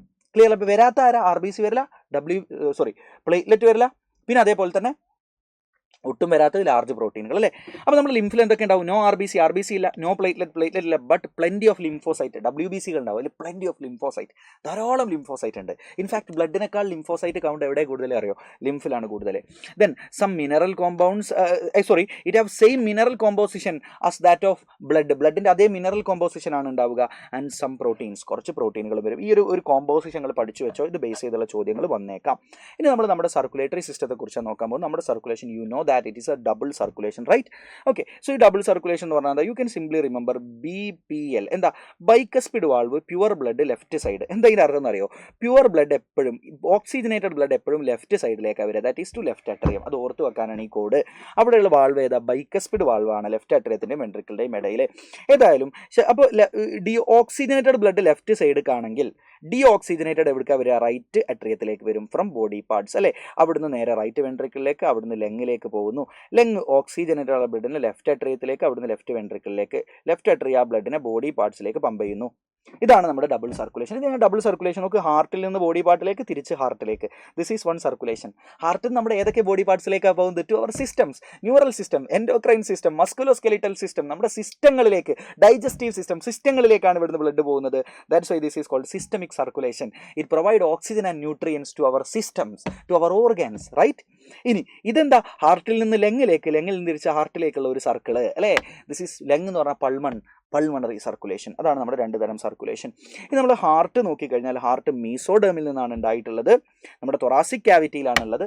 നടുവിലാണ്, സ്ലൈറ്റ്ലി ടിൽറ്റഡ് ടു ലെഫ്റ്റ്, അല്ലാതെ ലെഫ്റ്റിലൊന്നുമല്ല, ഇത് സ്ലൈറ്റ്ലി ടിൽറ്റഡ് ടു ലെഫ്റ്റ്, ലെഫ്റ്റിലേക്ക് കുറച്ച് ടിൽറ്റ് ആയിട്ടാണുള്ളത്. ഇനി നമുക്കറിയാം നമ്മുടെ heart consist of right atrium, and this is your right ventricle, and you have a small left atrium here and left ventricle. നോക്ക്, രണ്ട് അട്രിയത്തിൻ്റെ ഇടയിൽ ഒരു സെപ്റ്റം ഉണ്ട്, ഇന്റർ അട്രിയൽ സെപ്റ്റം. അത് ഭയങ്കര തിന്നാണ് കേട്ടോ, മസിൽ കൊണ്ടാണ് ഉണ്ടാക്കിയിട്ടുള്ളത്. രണ്ട് വെൻട്രിക്കിളിൻ്റെ ഇടയിൽ നല്ല തിക്കായുള്ള സെപ്റ്റം ഉണ്ട്, ഇന്റർ വെൻട്രിക്കുലാർ സെപ്റ്റം. അത് മസിൽ കൊണ്ടാണ്. പക്ഷേ അട്രിയത്തിൻ്റെയും വെൻട്രിക്കിളുടെയും ഇടയിലുള്ള സെപ്റ്റം, ലുക്ക് അറ്റ് ദിസ്, ഇതാണ് septum between ventricle and atrium. ഇത് ഫൈബർ സെപ്റ്റാണ്, ഫൈബർ കൊണ്ട് ഉണ്ടാക്കിയ സെപ്റ്റാണ് കേട്ടോ, atrioventricular septum. Okay, atrioventricular septum fibre കൊണ്ട്, ഫൈബ്രസ് ആണ്, it is not muscular. Okay, ബാക്കിയൊക്കെ മസ്കുലാർ സെപ്റ്റങ്ങളാണ്. ഇനി you have your bicuspid valve in left side and tricuspid valve here അല്ലേ. ഈ വാൾവുകളുടെ കസ്പുകളെ, ഇതളുകളെ ഇങ്ങനെ ഒരു നൂല് പോലെയുള്ള സ്ട്രക്ചർ കൊണ്ട് ആ താഴോട്ട് വെൻട്രിക്കിളിലേക്ക് കണക്ട് ചെയ്തിട്ടുള്ളത്. അതിൻ്റെ പേരെന്താ? കോഡാ ടെൻഡിനെ. ഈ കോഡാ ടെൻഡിനെ ഉണ്ടെങ്കിലേ കറക്റ്റ് ഈ വാൾവുകൾ പ്രവർത്തിക്കുകയുള്ളൂ. ഈ വാൾവുകൾ പ്രവർത്തിക്കണമെങ്കിൽ കോഡാ ടെൻഡിനെ വേണം കേട്ടോ. വാൾവുകളുടെ ഫംഗ്ഷൻ എന്താ ഞാൻ പിന്നീട് പറയാം, അതവിടെ നിൽക്കട്ടെ. ഇനി നമ്മുടെ അട്രിയത്തിലേക്ക് ബ്ലഡ് കൊണ്ടുവരുന്ന vena cava, oxygenated blood from body parts കൊണ്ടുവരുന്ന സുപ്പീരിയർ വീനക്കാവത, ഇവിടെ ഇൻഫീരിയർ വീനക്കാവയുണ്ട്. ദെൻ റൈറ്റ് വെൻട്രിക്കിളിൽ നിന്ന് ലെങ്ങിലേക്ക് ബ്ലഡിനെ പമ്പ് ചെയ്യാനുള്ള പൾമണറി ആർട്ടറി ആണിത്. ഇവിടുന്ന് right ventricle, right ventricle pulmonary artery. Then നമ്മുടെ ലെങ്ങിൽ നിന്ന് ഓക്സിജനേറ്റഡ് ബ്ലഡ് എങ്ങോട്ടേക്ക് എത്തണം? ലെഫ്റ്റ് അട്രിയത്തിലേക്ക് എത്തണ്ടേ. ആ ലെഫ്റ്റ് അട്രിയത്തിലേക്ക് ബ്ലഡിനെ കൊണ്ടുവരുന്ന പൾമണറി വെയിനുകളാണിത് കേട്ടോ, പൾമണറി വെയിനാണിത്. അപ്പോൾ ഇതെന്താ സാധനം? ഇത് ഞാൻ പറഞ്ഞുതരാം. ഇവിടെ ഇത് നോക്ക്, ഇത് റൈറ്റ് സൈഡ് അല്ലേ. ഇവിടെ റൈറ്റ് ലെങ് ഉണ്ടാവും, ഇവിടെ ലെഫ്റ്റ് ലെങ് ഉണ്ടാവും. ഈ റൈറ്റ് ലെങ്ങിൽ നിന്ന് ഓക്സിജനേറ്റഡ് ബ്ലഡ് ഇങ്ങനെ വന്ന്, ഇത് പൾമണറി വെയിനാണ് കേട്ടോ, ഇതിലൂടെ ഇങ്ങനെ വന്നിട്ടേ ബാക്കിലൂടെ സഞ്ചരിച്ചിട്ട് ഇങ്ങോട്ട് പോയി കണക്റ്റ് ആവുന്നുണ്ട്. നമ്മൾ കാണാത്ത ഇത് ബാക്കിലൂടെ പോകുന്നുണ്ട്. ഇത് ഇങ്ങോട്ടല്ല കണക്ട് ചെയ്യുന്നത്, ഇതിലേക്കാണ് കേട്ടോ, ബാക്കിലൂടെ പോയിട്ട്. അതേപോലെ ഇയാൾ ലെഫ്റ്റ് ലെങ്ങിൽ നിന്ന് കൊണ്ടുവരും. Okay, that's it. അപ്പോൾ ഇത്രയും നമ്മൾ പഠിച്ചു. നമ്മൾ ഹാർട്ടിലെ വാൾവുകൾ, ബൈക്കസ്പിഡ് വാൾവ് പഠിച്ചു, ട്രൈക്കസ്പിഡ് വാൾവ് പഠിച്ചു. ഇത് രണ്ടിനെയും കൂടി ഒന്നിച്ച് വിളിക്കുന്ന പേരാണ് AV വാൾവ്. എന്താ? It's a valve between atrium and ventricle. അതുകൊണ്ടാണ് AV വാൾവ് എന്ന് വിളിക്കുന്നത്. ഇനി നമുക്ക് വേറെയും വാൾവ് ഉണ്ട്. നമ്മുടെ ഈ അയോട്ട ഉണ്ടല്ലോ, അയോട്ട എവിടെ നിന്ന്? ഇത് ലെഫ്റ്റ് വെൻട്രിക്കിൾ അല്ലേ. ഈ ലെഫ്റ്റ് വെൻട്രിക്കിൾ ഇവിടെ നിങ്ങൾ കറക്റ്റ് നോക്കുക, നിങ്ങൾക്ക് ഒരു 3 ഡയമെൻഷണൽ ഫീൽ കിട്ടുന്നില്ലേ? ശരിക്കും ഇങ്ങനെ ഉള്ളിലൂടെ കയറിയിട്ട് ഇങ്ങനെ കയറി പോയി അതിൻ്റെ ബാക്കിലൂടെയാണ് പോകുന്നത്. ആര് കുട്ടികളെ? അയോട്ട. എന്നിട്ട് ഇങ്ങനെ കയറി വരും അയോട്ട. ക്ലിയർ ആണല്ലോ? അയോട്ടയുടെ ഈ ഭാഗത്തെയാണ് നമ്മൾ അയോട്ടിക് ആർച്ച് എന്ന് വിളിക്കുക. നമ്മൾ ബ്രീത്തിങ് ആൻഡ് എക്സ്ചേഞ്ച് ഓഫ് ഗ്യാസിൽ കണ്ടില്ല, അയോട്ടിക് ആർച്ച്. That's it. ഇവിടെയും ഈ അയോട്ട തുടങ്ങുന്ന ഭാഗത്തും അതുപോലെ പൾമണറി ആർട്ടറി ഉണ്ടല്ലോ, അത് തുടങ്ങുന്ന ഭാഗത്തും വാൾവ് ഉണ്ട്. ആ വാൾവിനെ വിളിക്കുന്ന പേരാണ് സെമി ലൂണാർ വാൾവ്. എന്താണ്? Semi lunar valve. നമുക്ക് 2 സെമി ലൂണാർ വാൾവ് ഉണ്ട്. അയോട്ടയുടെ ഓപ്പണിംഗ്, അയോട്ട തുടങ്ങുന്ന ഭാഗത്തുണ്ട്, അതിൽ പൾമണറി ആർട്ടറി തുടങ്ങുന്ന ഭാഗത്തുണ്ട്. 2 സെമി ലൂണാർ വാൾവുകളുണ്ട്, 2 AV വാൾവുകളുണ്ട്. എന്താ AV valve? Tricuspid and bicuspid valve. Clear ആണല്ലോ? ഓക്കെ, ഈ വാൾവുകളുടെ ഒക്കെ ഫംഗ്ഷൻ എന്താണെന്നറിയോ? Prevent back flow. അതായത് ഇപ്പോൾ ഈ വാൾവ് ഇവിടുന്ന് ഇങ്ങോട്ടേക്ക് മാത്രമേ ഫ്ലോ നടക്കുകയുള്ളൂ, ബാക്ക് ഫ്ലോനെ തടയും. ഈ വാൾവ് ഇതുപോലെ ഇവിടുന്ന് ഇങ്ങോട്ടേക്കുള്ള ഫ്ലോ മാത്രം നടത്തുള്ളൂ, ബാക്ക് ഫ്ലോനെ തടയും. ഇയാൾ ഇവിടുന്ന് ഇങ്ങോട്ടേക്കുള്ള ഫ്ലോനെ നടത്തുള്ളൂ, ബാക്ക് ഫ്ലോനെ തടയും. അപ്പോൾ വാൾവുകളുടെ എല്ലാം ഫംഗ്ഷൻ എന്താ? ബാക്ക് ഫ്ലോനെ തടയാന്നുള്ളതാണ്. ഇനി നമ്മുടെ AV വാൾവുകൾ ഫംഗ്ഷൻ ചെയ്യണമെങ്കിൽ കോഡ ടെൻഡിനെ അവിടെ കറക്റ്റ് ആയിട്ട് വേണം. കോഡ ടെൻഡിനെ ഡാമേജ് ആയി കഴിഞ്ഞാൽ AV വാൾവുകളുടെ ഫംഗ്ഷൻ അവതാളത്തിലാകും. ക്ലിയർ ആണല്ലോ? That's it. ഇനി നമ്മൾ ഹാർട്ടിലെ നോഡൽ ടിഷ്യൂനെ കുറിച്ചാണ് പഠിക്കുന്നത്. What is nodal tissue? It's a special cardiac tissue, cardiac muscle tissue. ഈ നോഡൽ ടിഷ്യൂവിൻ്റെ ഒരു പാച്ച് റൈറ്റ് അട്രിയത്തിൻ്റെ റൈറ്റ് അപ്പർ സൈഡിലാണ്, that is called SA node. ഒരു പാച്ച് ലോവർ ലെഫ്റ്റ് പോർഷനിലാണ് റൈറ്റ് അട്രിയത്തിൻ്റെ, that is called AV node. ഈ AV നോഡിൽ നിന്ന് you can see a bundle is coming, അല്ലേ? ഒരു ബണ്ടിൽ വരുന്നുണ്ട് ടു ദി സെപ്റ്റം, അല്ലേ? ദിസ് ഈസ് കോൾഡ് AV ബണ്ടിൽ അല്ലെങ്കിൽ ബണ്ടിൽ ഓഫ് ഹിസ്. AV ബണ്ടിലിനെ വിളിക്കുന്ന വേറെ പേരാണ് ബണ്ടിൽ ഓഫ് ഹിസ്. ഇനി ഇവിടുന്ന് രണ്ട് ബണ്ടിൽ ബ്രാഞ്ചുകൾ, right bundle branch, left bundle branch, and it give rise to minute Purkinje fibres, അല്ലേ? ഇതാണ് SA node, AV node, AV bundle or bundle of His. Okay, then അതിൻ്റെ രണ്ട് ബ്രാഞ്ചുകൾ, right bundle branch, left bundle branch, then Purkinje fibres. This is the arrangement. ഇനി ഈ nodal ടിഷ്യൂവിൻ്റെ പ്രത്യേകത എന്താ? നോഡൽ ടിഷ്യൂവിൻ്റെ പ്രത്യേകത it is auto excitable. Nodal tissue എന്താണ്? ഓട്ടോ എക്സൈറ്റബിൾ ആണ്. അയാൾ സ്വന്തമായിട്ട് ആക്ഷൻ പൊട്ടൻഷ്യൽ ഉണ്ടാക്കാൻ കഴിവുള്ള ആളാണ്. And it is responsible for normal functioning of heart. ഹാർട്ടിൻ്റെ നോർമൽ ഫംഗ്ഷൻ നമുക്ക് ബ്രെയിനിൽ നിന്ന് സിഗ്നൽ വരണ്ട. ഹാർട്ട് ന്യൂറോജനിക് അല്ല, ന്യൂറോണിലൂടെ സിഗ്നൽ വരേണ്ട. ഹാർട്ട് മയോജനിക് ആണ്. എന്താ മയോജനിക് എന്ന് പറഞ്ഞാൽ? ഹാർട്ട് മസിൽ ആയിട്ടുള്ള ഒരു സ്പെഷ്യൽ ഹാർട്ട് മസിലാണ് nodal tissue. This special cardiac muscle nodal tissue produce signals. It is auto excitable and that signals are responsible for cardiac function. അതുകൊണ്ട് തന്നെ നമ്മൾ ഹാർട്ടിനെ മയോജനിക് എന്ന് വിളിക്കും. അപ്പോൾ ഹാർട്ട് മയോജനിക് എന്ന് പറയാനുള്ള കാരണം അത് it is regulated by nodal tissue. It's a cardiac muscle tissue, അതുകൊണ്ട് മയോജനിക് എന്ന് വിളിക്കുന്നത്. ഇനി നോഡൽ ടിഷ്യൂവിൻ്റെ എല്ലാ ഭാഗത്തിനും സ്വന്തമായിട്ട് ആക്ഷൻ പൊട്ടൻഷ്യൽ ഉണ്ടാക്കാൻ പറ്റുമോ? പറ്റും. SA നോഡിന് പറ്റും, AV നോഡിന് പറ്റും, bundle of His, right and left bundle branch, Purkinje fibre, അവരെ ഒന്നിച്ച് അവർക്കും പറ്റും. ഈ 3 ടൈപ്പ് ആളുകൾക്കും, ഈ 3 ഭാഗത്തിനും പറ്റും. പക്ഷേ maximum number of action potential is produced by SA node. SA നോഡാണ് മാക്സിമം ആക്ഷൻ പൊട്ടൻഷ്യൽ ഉണ്ടാക്കുന്നത്. That is up to 70 to 75 ഉണ്ടാക്കുന്നുണ്ട്. ആവറേജ് 72 per minute ഉണ്ടാക്കുന്നുണ്ട്. അങ്ങനെ ഏറ്റവും കൂടുതൽ ഇയാൾ ഉണ്ടാക്കുന്നത് കൊണ്ട് തന്നെ ഇയാളെയാണ് നമ്മൾ എന്ത് വിളിക്കുക? പേസ് മേക്കർ ഓഫ് ഹാർട്ട് എന്ന് വിളിക്കുക. ഇനി if damaged, SA node damage ആയാലോ? SA നോഡ് മാക്സിമം ഉണ്ടാക്കുന്നത് 70 to 72. നമ്മുടെ ഹാർട്ട് റേറ്റ് 70 to 75, അവറേജ് 72. നമ്മുടെ ഹാർട്ട് റേറ്റ് അത്രയുമാണ്. ഇനി SA നോഡ് ഡാമേജ് ആയാലോ? AV നോഡ് സിഗ്നൽ ഉണ്ടാക്കും. AV നോഡ് ഒരു 50-55 സിഗ്നൽ ഉണ്ടാക്കുള്ളൂ. അപ്പോൾ ഹാർട്ട് റേറ്റ് കുറയും. So if SA node damage that lead to decreased heart rate. കേട്ടോ മക്കളെ? അപ്പോൾ അത് ബേസ് ചെയ്തുള്ള ചോദ്യമാണ്. സാധാരണ SA നോഡ് ഉണ്ടാക്കുമ്പോൾ ആ സിഗ്നൽ എങ്ങനെ ട്രാൻസ്മിറ്റ് ചെയ്യപ്പെടുന്നു? You have studied in your +1, അല്ലേ? സിമ്പിൾ ആയിട്ടുള്ള സാധനം SA node, AV node, AV bundle branches, പർക്കിൻജെ fibre, that's it, അല്ലേ? ഇനി കാർഡിയാക് സൈക്കിൾ. നമ്മുടെ ഹാർട്ടിൽ നിരന്തരമായിട്ട് റിപ്പീറ്റ് ചെയ്യുന്ന പ്രോസസ്സാണ് കാർഡിയാക് സൈക്കിൾ. തീരാൻ പോവാണ്. ഇനി ഒരു 2 ഹെഡിങ് കൂടിയേ ഉള്ളൂ. അപ്പോൾ ഈ കാർഡിയാക് സൈക്കിൾ എന്ന് പറഞ്ഞാൽ it's a event cyclically repeated in heart, അല്ലേ? ഡ്യൂറിങ് ഈച്ച് ബീറ്റ്, ഓരോ ബീറ്റിൻ്റെ ഈ സമയത്ത് ഹാർട്ടിൽ റിപ്പീറ്റ് ചെയ്തുകൊണ്ടിരിക്കുന്ന പ്രവൃത്തിയാണ്. And it is called cardiac cycle. ഒരു മിനിറ്റിൽ 72 തവണ ബീറ്റ് ചെയ്യുന്നുണ്ട്. അങ്ങനെയാണെങ്കിൽ ഒരു കാർഡിയാക് സൈക്കിളിൻ്റെ ഡ്യൂറേഷൻ എന്ന് പറയുന്നത് 0.8 സെക്കൻഡ് ആയിരിക്കും. എന്തൊക്കെയാണ് ഒരു കാർഡിയാക് സൈക്കിളിൽ? ഫസ്റ്റ് സ്റ്റെപ്പാണ് ജോയിൻറ്റ് ഡയസ്റ്റോൾ. എല്ലാ ചേമ്പറുകളും റിലാക്സ്ഡ് ആണ്. ഓൾ ചേമ്പേഴ്സ് ആർ റിലാക്സ്ഡ്, എല്ലാവരും റിലാക്സ്ഡ് ആണ്. ദെൻ AV വാൾവുകൾ രണ്ടും ഓപ്പൺ ആണ്. ഈ 2 വാൾവും ക്ലോസ്ഡ് ആണ്. AV വാൾവ് ഓപ്പൺ ആയതുകൊണ്ട് തന്നെ ഇങ്ങോട്ടേക്ക് വരുന്ന ബ്ലഡ് ഡയറക്റ്റ്ലി വെൻട്രിക്കിളിലേക്ക് എത്തും. അങ്ങനെ 70% വെൻട്രിക്കിൾ ഫില്ലാകും. എത്ര പെർസെൻറ്റേജ്? 70%. അടുത്താണ് അട്രിയൽ സിസ്റ്റോൾ. ഈ സമയത്ത് നമ്മുടെ SA നോഡ് സിഗ്നൽ ഉണ്ടാക്കും, അത് അട്രിയത്തിലേക്ക് എത്തും. അതിൻ്റെ ഫലമായിട്ട് അട്രിയം കൺട്രാക്റ്റ് ആവും. ആ കൺട്രാക്റ്റ് ആകുമ്പോൾ ഒരു 30% കൂടെ ഫില്ലിംഗ് നടക്കും. അങ്ങനെ വെൻട്രിക്കിൾ പൂർണ്ണമായി ഫില്ലാവും. അത്രയേ ഉള്ളൂ അട്രിയൽ സിസ്റ്റോൾ. അടുത്താണ് വെൻട്രിക്കുലർ സിസ്റ്റോൾ. വെൻട്രിക്കിൾ പൂർണ്ണമായിട്ട് ഫില്ലാവുന്ന ഈ സമയത്ത് തന്നെ വെൻട്രിക്കിളിലേക്ക് സിഗ്നൽ എത്തിക്കഴിഞ്ഞിട്ടുണ്ടാകും. വെൻട്രിക്കിൾ കൺട്രാക്ട് ചെയ്യാൻ തുടങ്ങും. വെൻട്രിക്കിൾ കൺട്രാക്ട് ചെയ്യാൻ തുടങ്ങുമ്പോൾ ആദ്യത്തെ കാര്യം നോക്ക്, ഇതിങ്ങനെ നിറഞ്ഞു നിൽക്കുന്ന വെൻട്രിക്കിൾ ഇത് കൺട്രാക്ട് ചെയ്യാൻ തുടങ്ങുമ്പോൾ ഈ ബ്ലഡ് ബാക്ക് ഫ്ലോ ചെയ്യാൻ സാധ്യതയില്ലേ? ആ ബാക്ക് ഫ്ലോ പ്രിവെൻറ്റ് ചെയ്യാൻ ആര് ക്ലോസ് ആകും കുട്ടികളെ? AV വാൾവുകൾ രണ്ടും ക്ലോസ് ആകും. സെമിലൂണാർ വാൾവുകൾ ഓൾറെഡി ക്ലോസ് ആട്ടോ. സെമിലൂണാർ വാൾവ് ഓൾറെഡി ക്ലോസ് ആണ്, അത് അങ്ങനെ തന്നെ ഉണ്ടാവും. AV വാൾവ് ആദ്യം ക്ലോസ് ആവും. വെൻട്രിക്കിൾ വീണ്ടും കൺട്രാക്ട് ആവും. ആ ഒരു ഫോഴ്സ് കാരണം ഇപ്പോൾ നമ്മുടെ AV വാൾവുകൾ രണ്ടും തുറക്കും. അതിലൂടെ ബ്ലഡ് നമ്മുടെ അയോട്ടയിലേക്കും പൾമണറി ആർട്ടറിയിലേക്കും പമ്പ് ചെയ്യപ്പെടും. ഇപ്പോൾ വെൻട്രിക്കിൾ കാലിയായി, ബ്ലഡ് പമ്പ് ചെയ്യപ്പെടുകയാണ്, അല്ലേ? ബ്ലഡ് പമ്പ് ചെയ്യപ്പെട്ടു. ഇനി വെൻട്രിക്കിൾ പതിയെ റിലാക്സ് ചെയ്യാൻ തുടങ്ങും. റിലാക്സ് ചെയ്യാൻ തുടങ്ങുമ്പോൾ ആദ്യം സംഭവിക്കുക, ഈ കയറിപ്പോയ ബ്ലഡ് തിരിച്ചു വരാനുള്ള ടെൻഡൻസി കാണിക്കും. അത് തടയാൻ വെൻട്രിക്കുലാർ ഡയസ്റ്റോൾഡ് ആദ്യത്തെ ഫേസിൽ തന്നെ ആര് ക്ലോസ് ആകും? സെമി ലൂണാർ വാൾവ് ക്ലോസ് ആകും. സെമി ലൂണാർ വാൾവ് ആദ്യം തന്നെ ക്ലോസ് ആകും വെൻട്രിക്കുലാർ ഡയസ്റ്റോളിൻ്റെ തുടക്കത്തിൽ. അങ്ങനെ സെമി ലൂണാർ വാൾവ് ക്ലോസ് ആയി വെൻട്രിക്കിൾ റിലാക്സ് ആയി വരികയല്ലേ? അപ്പോൾ പിന്നെ ഇയാൾ പതിയെ തുറന്നു കൊടുക്കും.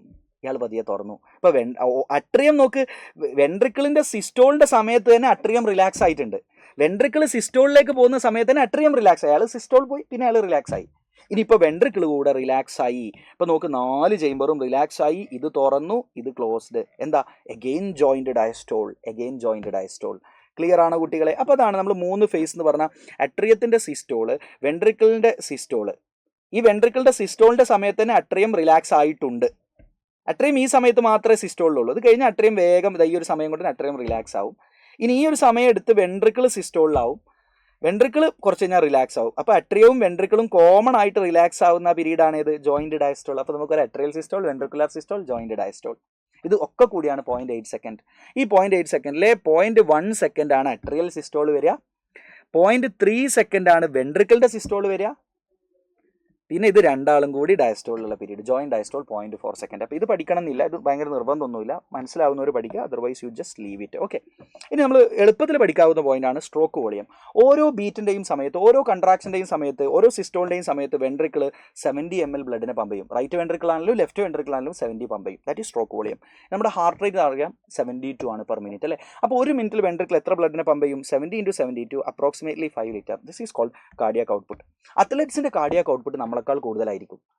യെസ്, അപ്പോൾ നിങ്ങൾ വിചാരിക്കുമ്പോൾ അത്ലറ്റ്സിൻ്റെ ഹാർട്ട് റേറ്റ് നമ്മളെക്കാൾ കൂടുതലാവുമെന്നല്ല, അവരുടെ സ്ട്രോക്ക് വോളിയം ഭയങ്കര കൂടുതലായിരിക്കും. അത്ലറ്റ്സ് സ്ഥിരമായിട്ട് വർക്കൗട്ട് ചെയ്യുന്നതുകൊണ്ട് their stroke volume will be more than us.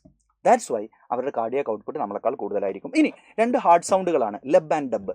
Love at first sight എന്ന് ഓർത്താൽ മതി. എന്താണ് love at first sight? First sound ഏതാ? Love, lub. Okay, love at first sight, അത് ഓർക്കുക, ഞാൻ അങ്ങനെ ഓർക്കല്. രണ്ടാമത്തത് dub. Okay, first heart sound ഉണ്ടാവുന്നത് എപ്പോഴും നോക്കുക, നിങ്ങൾ വാതിൽ തുറക്കുമ്പോഴാണോ അടക്കുമ്പോഴാണോ സൗണ്ട് ഉണ്ടാവുക? വാതിൽ എപ്പോഴും നമ്മൾ ക്ലോസ് ചെയ്യുമ്പോൾ ടെ എന്ന് പറഞ്ഞ് വാതിലും ജനലൊക്കെ അടക്കുക. ഇതേപോലെ വാൾവ് ക്ലോസ് ആകുമ്പോഴേ സൗണ്ട് ഉണ്ടാവുക. നമ്മൾ ഫസ്റ്റ് പഠിച്ച വാൾവ് ഏതാ? AV വാൾവ് അല്ലേ. അപ്പോൾ അത് ക്ലോസ് ആകുമ്പോൾ ഫസ്റ്റ് സൗണ്ട് ലബ്, രണ്ടാമത്തത് സെമി ലൂണാർ വാൾവ് നമ്മൾ രണ്ടാമത് പഠിച്ചാൽ അത് ക്ലോസ് ആകുമ്പോൾ dub. Okay, that's it. That's all about heart sound. Now ECG. ECGയുടെ ഫുൾ ഫോം എന്താ? പഴയ NCERT ഇലക്ട്രോ കാർഡിയോഗ്രാഫ് എന്നാ തന്നിരുന്നത്, അതല്ല ഇപ്പോൾ NCERT തിരുത്തിയിട്ടുണ്ട്, ഇലക്ട്രോ കാർഡിയോഗ്രാം ആണ് കേട്ടോ. നമുക്ക് കിട്ടുന്ന ഈ ഒരു ഗ്രാഫിനെ വിളിക്കുന്ന പേര് ഇലക്ട്രോ കാർഡിയോഗ്രാം. അതുണ്ടാക്കുന്ന മെഷീൻ്റെ പേരാണെന്ത്? Electro cardiograph. ഓക്കെ, ആ മെഷീൻ്റെ പേരാണ് ഗ്രാഫ്. ഇനി സ്റ്റാൻഡേർഡ് ECG, നമ്മൾ പറയുന്നത് സ്റ്റാൻഡേർഡ് ECG കേട്ടോ. പലതരം ECG ഉണ്ട്. സ്റ്റാൻഡേർഡ് ആയിട്ടുള്ള സിമ്പിൾ ECG കിട്ടാൻ 3 ലീഡ് യൂസ് ചെയ്താൽ മതി. ഇവിടെ 2 റിസ്റ്റിൽ ലെഫ്റ്റ് ആംഗിൾ. എന്താ ലെഫ്റ്റ് ആംഗിൾ? ഹാർട്ട് ലെഫ്റ്റിക്കല്ലേ ടിൽറ്റ് ചെയ്ത് നിൽക്കുന്നത് ഇങ്ങനെ. അപ്പോൾ ആ ഭാഗത്തേക്ക് നിങ്ങൾ ഒരു ആരോ വരച്ചോക്ക്, ഒരു വെക്ടർ വരച്ചോക്ക്, ലെഫ്റ്റ് ആംഗിളാണ് കിട്ടുക. അതാണ് നമ്മൾ 3 ലീഡ് വെക്കുന്നത്. നമുക്ക് വലിയ ECG കിട്ടണമെങ്കിൽ ഒരുപാട് ലീഡുകൾ ഇവിടെ ചെസ്റ്റിൽ വെക്കണം. ഇത് സ്റ്റാൻഡേർഡ് ECG ആണ്. സ്റ്റാൻഡേർഡ് ECGയിലെ വേവുകൾ എന്തൊക്കെയാണ്? You have P wave, QRS and T wave. P wave എന്തിനെ റെപ്രസെന്റ് ചെയ്യുന്ന? Atrial depolarisation. QRS ventricular depolarisation and T wave ventricular repolarisation. What are these depolarisation and repolarisation? നമ്മുടെ ഹാർട്ടിൽ നടക്കുന്ന ഇലക്ട്രിക്കൽ ആക്ടിവിറ്റീസ് ആണ്. Depolarisation, repolarisation means electrical activities. So this ECG is a graphical representation of electrical activity of heart. അതിനെയാണ് നമ്മൾ എന്ത് വിളിക്കുക? ECG എന്ന് വിളിക്കുക. അപ്പോൾ നമ്മൾ ഇലക്ട്രിക്കൽ ആക്ടിവിറ്റിയാണ് നോക്കുന്നത്, മെക്കാനിക്കൽ ആക്ടിവിറ്റി അല്ല. ഒബ്വിയസ്ലി അട്രിയത്തിന് ഡീപോളറൈസേഷൻ നടന്നാൽ അട്രിയം കൺട്രാക്ഷൻ ചെയ്യും, അട്രിയം സിസ്റ്റോളിലേക്ക് പോകും അല്ലേ. പക്ഷെ അത് കറക്റ്റ് ഈ ഒരു സമയത്താണ് ഉണ്ടാവുക. P തുടങ്ങി കുറച്ച് കഴിഞ്ഞ് ഇതാണ് 0.1 സെക്കൻഡ് ഓഫ് അട്രിയൽ സിസ്റ്റോൾ. ക്ലിയർ അല്ലേ? ഇതുപോലെ വെൻട്രിക്കുലർ ഡീപോളറൈസേഷൻ ആ വെൻട്രിക്കിൾ സിസ്റ്റോൾ നടക്കും. പക്ഷെ അത് ശരിക്കും Q തുടങ്ങി കുറച്ച് കഴിഞ്ഞ ശേഷമാണ് ഇവിടെ മുതൽ ഇവിടം വരെയാണ് വെൻട്രിക്കുലർ സിസ്റ്റോൾ. നമുക്ക് T വേവിൻ്റെ അവസാനം വരെ വെൻട്രിക്കുലർ സിസ്റ്റോൾ ആണ്. The end of T wave represent end of systole. End of T wave represent end of systole ആണ് കേട്ടോ. അപ്പോൾ നിങ്ങൾക്ക് ഡൗട്ട് ഉണ്ടാവും, സാറേ T വേവ് വെൻട്രിക്കുലർ റീപോളറൈസേഷൻ അല്ലേ കാണിക്കുന്നത്, അപ്പോൾ അവിടെ ഡയസ്റ്റോൾ അല്ലേ വേണ്ടതെന്ന്. ശരിയാണ്, വെൻട്രിക്കുലർ റീപോളറൈസേഷൻ നടന്ന ശേഷമാണ് മക്കളെ ഡയസ്റ്റോൾ നടക്കുക. ഇതാണ് വെൻട്രിക്കുലർ ഡയസ്റ്റോൾ കേട്ടോ. ടീൻ്റെ ശേഷം മാത്രമേ ഡയസ്റ്റോൾ തുടങ്ങുകയുള്ളൂ. അതുവരെ എന്താണ്? സിസ്റ്റോൾ ആണ്. ഓക്കെ, അപ്പോൾ അതിനെ ബേസ് ചെയ്തുള്ള ഒരു ചോദ്യമാണിത്. മക്കൾ നേരെ പോസ് ചെയ്യുക, ഈ ചോദ്യത്തിന് ആൻസർ ചെയ്യാൻ നോക്കുക. ഓക്കെ, ഇനി അടുത്ത പോർട്ടൽ ആൻഡ് കൊറോണറി സർക്കുലേഷൻ. നമ്മുടെ ബോഡിയിലെ ചില ഭാഗത്തുനിന്ന് വെയിൻ, പോർട്ടൽ വെയിൻ്റെ സഹായത്തോടെ ഒരു അവയവത്തുനിന്ന് മറ്റൊരു അവയവത്തിലേക്ക് ബ്ലഡ് എത്തിക്കുന്ന സംവിധാനമുണ്ട്. അതിൽപ്പെട്ട ഒന്നാണ് ഹെപ്പാറ്റിക് പോർട്ടൽ സിസ്റ്റം. നമ്മുടെ ഹെപ്പാറ്റിക് പോർട്ടൽ സിസ്റ്റം എന്ന് പറഞ്ഞാൽ നമ്മുടെ ലിവറിലേക്ക്, നമ്മുടെ ഡൈജസ്റ്റീവ് ട്രാക്റ്റിൻ്റെ പല ഭാഗങ്ങളിൽ നിന്ന്, NCERT ഇൻഡസ്റ്റൈൻ എന്നാണ് പറയുന്നത്, ശരിക്കും small intestine, large intestine, stomach, ഇവിടെ നിന്നൊക്കെ ഉണ്ട്. ഇതൊരു PYQ ചോദ്യം കൂടിയാണ്. അന്ന് 2 ആൻസർ പറഞ്ഞവർക്കും ആൻസർ അവർ കീഴിൽ കറക്റ്റ് കൊടുത്തിരുന്നു. സ്റ്റൊമക്കിന് എഴുതിയവർക്കും ആൻസർ കിട്ടി, നീറ്റിന് 2015 ആണെന്ന് തോന്നുന്നു, ഇൻഡസ്റ്റൈൻ എഴുതിയവർക്കും കിട്ടി. അതായത് നമ്മുടെ എല്ലാ ഡൈജസ്റ്റീവ് സിസ്റ്റത്തിൻ്റെ ഈ ഭാഗങ്ങളിൽ നിന്നെല്ലാം ബ്ലഡ് ലിവറിലേക്ക് എത്തുന്നു with help of hepatic portal vein, അതിൻ്റെ സഹായത്തോടെ. ഇതുപോലെ നമ്മൾ പഠിച്ചിട്ടുണ്ട്, നമ്മുടെ ഹൈപ്പോ തലാമസിൽ നിന്ന് ബ്ലഡ് ആൻറ്റീരിയർ പിറ്റ്യൂട്ടറിയിലേക്ക് എത്തുന്നു ഹൈപ്പോഫൈസിയൽ പോർട്ടൽ സിസ്റ്റത്തിൻ്റെ സഹായത്തോടെ. എന്തൊക്കെയാണ് hypophyseal portal system? Connect hypothalamus and pituitary. ഇതുപോലെ ലിവറിനെയും ഡൈജസ്റ്റീവ് ട്രാക്ട് അല്ലെങ്കിൽ നമ്മുടെ സ്റ്റൊമക്ക് ആൻഡ് ഇൻഡസ്റ്റൈൻ അതിനെ കണക്ട് ചെയ്യുന്ന ആളാണ് hepatic portal vein. Hypophyseal portal vein and hepatic portal vein. Clear അല്ലേ? അതാണ് ഒരു അവയവത്തിൽ നിന്ന് മറ്റേ അവയവത്തിലേക്ക് വെയിനിലൂടെ ബ്ലഡ് എത്തിക്കുക. ഓക്കെ, അതിൻ്റെ ഫംഗ്ഷൻ ഒന്നും പറയേണ്ട, അങ്ങനെയുണ്ട്. അടുത്ത് കൊറോണറി സർക്കുലേഷൻ. നമ്മുടെ അയോട്ട നോക്ക്, അയോട്ടയിൽ നിന്ന് ഹാർട്ട് മസിലല്ലേ, അവറ്റേക്കും ബ്ലഡ് വേണ്ടേ, അവർക്ക് ബ്ലഡ് കൊടുക്കാനുള്ള സർക്കുലേഷൻ ആണ് ഇത് കൊറോണറി സർക്കുലേഷൻ. ഇനി റെഗുലേഷൻ ഓഫ് കാർഡിയാക് ആക്ടിവിറ്റി. ഹാർട്ടിൻ്റെ ആക്ടിവിറ്റിയെ പ്രൈമറി റെഗുലേറ്റ് ചെയ്യുന്നത് ന്യൂറൽ സിസ്റ്റം ആണ് കേട്ടോ. ഹാർട്ട് മയോജനിക് ആണെങ്കിലും ഹാർട്ടിൻ്റെ നോർമൽ ഫംഗ്ഷൻ നോഡൽ ടിഷ്യൂ നോക്കിക്കോളും. പക്ഷേ അതിനെ റെഗുലേറ്റ് ചെയ്യാൻ, അതിനെ മോഡറേറ്റ് ചെയ്യാൻ ശരിക്കും നമ്മുടെ ന്യൂറൽ സിസ്റ്റത്തിന് പറ്റും. ഡയറക്റ്റ് ആയിട്ട് ഹാർട്ടിൻ്റെ ഫംഗ്ഷനെ മോഡറേറ്റ് ചെയ്യാൻ പറ്റുന്ന ആൾ ന്യൂറൽ സിസ്റ്റം ആണ്. അതിൽ നമ്മുടെ sympathetic neural system, okay, it increase cardiac activity, ഹാർട്ടിൻ്റെ ആക്ടിവിറ്റിയെ കൂട്ടും. പാരാസിമ്പതറ്റിക് ന്യൂറൽ സിസ്റ്റം ഹാർട്ടിൻ്റെ ആക്ടിവിറ്റിയെ കുറക്കും. ഓക്കെ, ഇനി അഡ്രിനൽ മെഡുലറി ഹോർമോണും ഇൻഡയറക്ട്ലി നമ്മുടെ ഹാർട്ടിനെ പ്രവർത്തിപ്പിക്കാൻ പറ്റും, നോഡൽ ടിഷ്യൂവിൽ പോയിട്ട് അയാൾക്ക് ആക്ട് ചെയ്യാൻ പറ്റും. So it also increase cardiac activity. അപ്പോൾ സിമ്പതറ്റിക് നെർവസ് സിസ്റ്റവും അഡ്രിനൽ മെഡുലറി ഹോർമോണും increase cardiac activity and cardiac output, ഇത് രണ്ടും ഹാർട്ട് റേറ്റും കാർഡിയാക് ഔട്ട്പുട്ടൊക്കെ കൂട്ടും. Parasympathetic nervous system decrease cardiac activity and cardiac output. ഇനി disorders, hypertension, if B P more than 140/90, 120/80 ആണ് normal, 120 systolic B P or pumping pressure അല്ലേ, 80 diastolic B P or resting pressure എന്ന് പറയും. If it is more than 140/90 hypertension എന്ന് വിളിക്കും. Coronary artery disease or atherosclerosis of coronary artery. അങ്ങനെ പറഞ്ഞാൽ എന്താ, നമ്മുടെ കൊറോണറി ആർട്ടറികളുടെ ഉള്ളിൽ നോക്ക് CCFF എന്താ, calcium cholesterol fat fibrous tissue. പറഞ്ഞേ, calcium cholesterol fat fibrous tissue, 2C2F, ഇത് അടിഞ്ഞുകൂടുക. അങ്ങനെ ല്യൂമൻ്റെ സൈസ് കുറയുന്ന അവസ്ഥയാണ് കൊറോണറി ആർട്ടറി ഡിസീസ്, അല്ലെങ്കിൽ അതിറോസ്ക്ലിറോസിസ് ഓഫ് കൊറോണറി ആർട്ടറി കേട്ടോ. ഓക്കെ, അതിറോസ്ക്ലിറോസിസ് എന്ന് പറഞ്ഞാൽ ഇതിങ്ങനെ അടിയുന്ന അവസ്ഥ. പിന്നെ ആൻജൈന. ഇങ്ങനെ കൊറോണറി ആർട്ടറി ഇതൊക്കെ അടിഞ്ഞു കൂടിയാൽ അതിലൂടെ വേണ്ടത്ര ബ്ലഡ് പമ്പ് ചെയ്യപ്പെടില്ല, നമ്മുടെ ഹാർട്ട് മസിലിന് വേണ്ടത്ര ഓക്സിജൻ കിട്ടൂല. ഹാർട്ട് മസിലിന് വേണ്ടത്ര ഓക്സിജൻ കിട്ടിയില്ലെങ്കിൽ എന്താ ഉണ്ടാവുക, ഹാർട്ട് മസിലിൽ നമുക്കൊരു പെയിൻ വരും, നമുക്കിവിടെ നല്ല പെയിൻ വരും ഹാർട്ടിൻ്റെ ഏരിയയിൽ. That is called angina, chest pain due to inadequate oxygen to heart muscle cells. ഇനി അടുത്ത ഹാർട്ട് അറ്റാക്ക്. നമ്മുടെ ഹാർട്ട് മസിൽ ഡാമേജ് ആവുക, ഓക്സിജൻ കിട്ടുന്നില്ല, അപ്പോൾ കുറേ സമയം നമുക്ക് പെയിനൊക്കെ ഉണ്ട്, കുറച്ച് കഴിയുമ്പോൾ ഹാർട്ട് മസിൽ പറ്റിയ ഡാമേജ് ആയി. ഓക്സിജൻ കിട്ടിയില്ലെങ്കിൽ ഒറ്റയടിക്ക് ഡാമേജ് ആവില്ല, നമുക്ക് പെയിൻ ഇങ്ങനെ വന്നുകൊണ്ടിരിക്കും. അങ്ങനെ പെയിൻ വന്നു കുറേ സമയത്തേക്ക് തീരെ ഓക്സിജൻ കിട്ടിയില്ലെങ്കിൽ ഒറ്റയടിക്ക് ഡാമേജ് ആവും. അങ്ങനെ ഡാമേജ് ആയാൽ it is called heart attack or myocardial infarction. ഈ പേര് എവിടെ കേട്ടുള്ളത്, ഇത് നമ്മൾ മൈക്രോബ്സ് ഇൻ ഹ്യൂമൻ വെൽഫെയർ എന്ന് പറഞ്ഞ ചാപ്റ്ററിൽ കേട്ടിട്ടുണ്ട്. മയോകാർഡിയൽ ഇൻഫാർക്ഷൻ ഒന്നുമില്ല, ഹാർട്ട് അറ്റാക്കിൻ്റെ വേറെ പേരാണ്. ഇനി കാർഡിയാക് അറസ്റ്റ്, എന്തെങ്കിലും കാരണം കൊണ്ട് ഹാർട്ട് അങ്ങോട്ട് ഒറ്റയടിക്ക് സ്റ്റോപ്പ് ആവുക, ഇത് വേറെയാണ്. ഇത് ഹാർട്ടിൻ്റെ ഏതെങ്കിലുമൊക്കെ ഒരു മസിൽ, ഹാർട്ട് മസിലിന് കുറേ ഭാഗങ്ങളുണ്ട്, അതിൽ ഏതെങ്കിലുമൊക്കെ ഒരു ഭാഗത്തെ മസിൽ ഡാമേജ് ആയാൽ ഹാർട്ട് അറ്റാക്ക്. ഇനി ഹാർട്ട് മൊത്തത്തിൽ പരിപാടി സ്റ്റോപ്പ് ചെയ്താൽ കാർഡിയാക് അറസ്റ്റ്, മൊത്തം ഹാർട്ട് പരിപാടി സ്റ്റോപ്പ് ചെയ്യുക, ദറ്റ് ഈസ് കാർഡിയാക് അറസ്റ്റ്. ഇനി എന്താ, ഹാർട്ട് ഫെയിലിയർ. നമ്മുടെ വെൻട്രിക്കിളിന് വേണ്ടത്ര ബ്ലഡിനെ പമ്പ് ചെയ്യാൻ പറ്റാതിരിക്കുക, that is heart failure or cardiac failure. If our ventricle unable to pump blood, if our heart or ventricle unable to pump effectively enough to body parts. Okay, നമ്മുടെ ബോഡിയുടെ നീഡിന് വേണ്ട അത്ര pump ചെയ്യാൻ പറ്റാതിരിക്കുക. ഇനി പലപ്പോഴും ഹാർട്ട് ഫെയിലിയർ ഉള്ള ആളുകളുടെ ലങ്ങിൽ ഫ്ലൂയിഡ് കെട്ടിക്കിടക്കും, that is called congestion of lung. ലങ്ങിൻ്റെ കൺജഷൻ കൂടി ഇത്തരം ആളുകൾക്കുണ്ടെങ്കിൽ then it is called congestive heart failure. Okay, so you got 2 questions here. One, take a screenshot and try to answer another one. Okay, so that's all about the video. I hope you enjoyed this class, you have studied everything, you got a quick revision. So all the best, love you all, bye bye.